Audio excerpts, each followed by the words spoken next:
दोस्तों सब्सक्राइब करें हमारे चैनल को और बेल आइकन को प्रेस करके ऑल पर क्लिक करें। अकबर बीरबल में आज की कहानी, बीरबल और 100 कोड़े।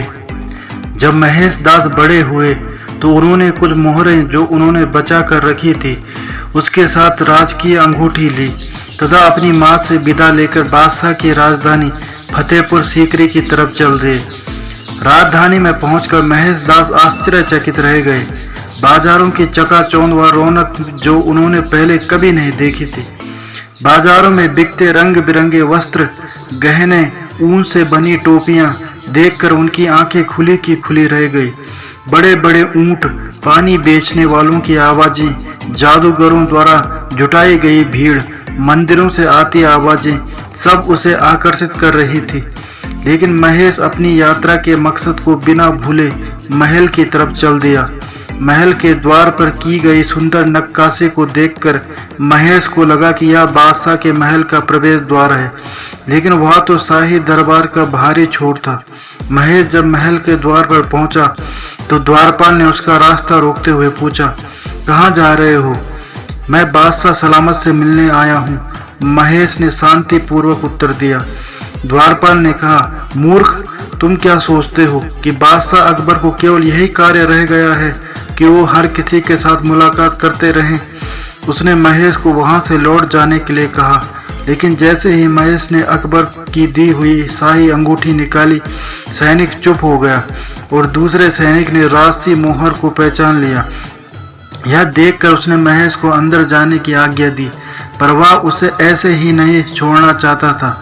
उसने तब महेश से कहा कि तुम एक शर्त पर अंदर जा सकते हो, तुम्हें बादशाह से जो भी मिलेगा तुम मुझे उसका आधा दोगी। महेश ने मुस्कुराते हुए कहा, ठीक है, और वहां से चला गया। महेश उस सैनिक को सबक सिखाना चाहता था ताकि वह फिर भ्रष्ट कार्य न करे। महेश राजकीय बगीचों से होता हुआ जहां ठंडे पानी के फव्वारे थे, पूरी हवा में गुलाब की महक थी, ठंडी हवा बह रही थी, एक आलीशान भवन तक पहुंचा जहां पर सभी दरबारी महंगे वस्त्र पहने हुए थे। उन सब को देखकर महेश दंग रह गया। अंत में उसकी नजर एक व्यक्ति पर पड़ी जो एक ऊंचे आसन पर बैठा था, जो कि सोने से बना हुआ था और उस पर हीरे मोती जड़े थे। उसे देखकर महेश को समझते देर नहीं लगी कि यही अकबर है। दरबारियों को पीछे धकेलता हुआ बादशाह के तख्त तक जा पहुंचा और बोला, हे बादशाह, आपकी शान में कभी कोई कमी ना आए। अकबर मुस्कुराए और बोले, बताओ तुम्हें क्या चाहिए? महेश बोला, मैं यहाँ आपके बुलाने पर आया हूँ। और यह कहते हुए उसने वह अंगूठी बादशाह को वापस कर दी जो कुछ साल पहले बादशाह ने उसे दी थी।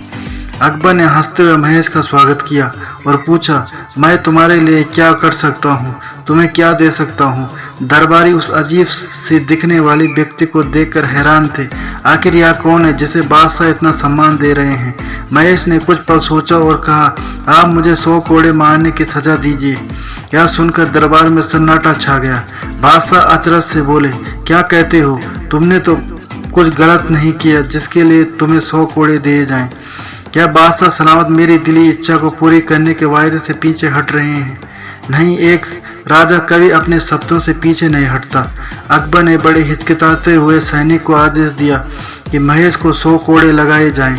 महेश ने अपनी पीठ पर हर कोड़े का वार बिना किसी आवाज के सहन किया। जैसे ही 50वां कोड़ा महेश की पीठ पर पड़ा, वह एकदम अलग कूद कर चिल्लाया, रुको। तब अकबर भी हैरान होते हुए बोले, अब तुम्हें समझ आया कि तुम कितने पागल हो। नहीं जापना, मैं जब महल में आपको देखने आना चाहता था तो मुझे महल के अंदर आने की आज्ञा इसी शर्त पर मिली थी कि मुझे आपसे जो कुछ भी मिलेगा उसका आधा उस सेवक को दिया जाएगा। इसलिए कृपा करके बाकी कोड़े उसे लगाए जाएं। पूरा दरबार हंसी के ठहाकों से गूंज उठा, जिसमें अकबर की हंसी सबसे ऊंची थी। इसी के साथ उस सैनिक को दरबार में आकर अपनी घूस लेने की आज्ञा दी गई। अकबर ने महेश से कहा, तुम अब इतने ही बहादुर हो जितने पहले थे, लेकिन तुम पहले से भी चालाक हो गए हो। मैं इतने प्रयत्नों के बावजूद भी अपने दरबार से भ्रष्टाचार नहीं हटा सका, लेकिन तुम्हारी छोटी सी चालाकी से लालची दरबारियों को सबक मिल गया। इसलिए आज से मैं तुम्हें बीरबल के नाम से पुकारूंगा और तुम दरबार में मेरे साथ बैठोगे और हर बात में मुझे सलाह दोगे। दोस्तों, इस कहानी से हमें यह शिक्षा मिलती है कि नीति शास्त्र ही प्रभावी प्रबंधन का आधार है। इसका स्थान कोई नहीं ले सकता। अपने द्वारा बनाई गई नीतियों का स्तर बनाकर रखना चाहिए ताकि सार्वभौमिक स्वीकृति मिलती रहे। तो दोस्तों ये थी आज की कहानी। उम्मीद करता हूँ आपको कहानी पसंद आई होगी। अगर आपको कहानी पसंद आई है तो चैनल को सब्सक्राइब करें, बेल आइकन को प्रेस करके ऑल पर क्लिक करें, वीडियो को लाइक तथा शेयर करें और हमें सपोर्ट करें। धन्यवाद।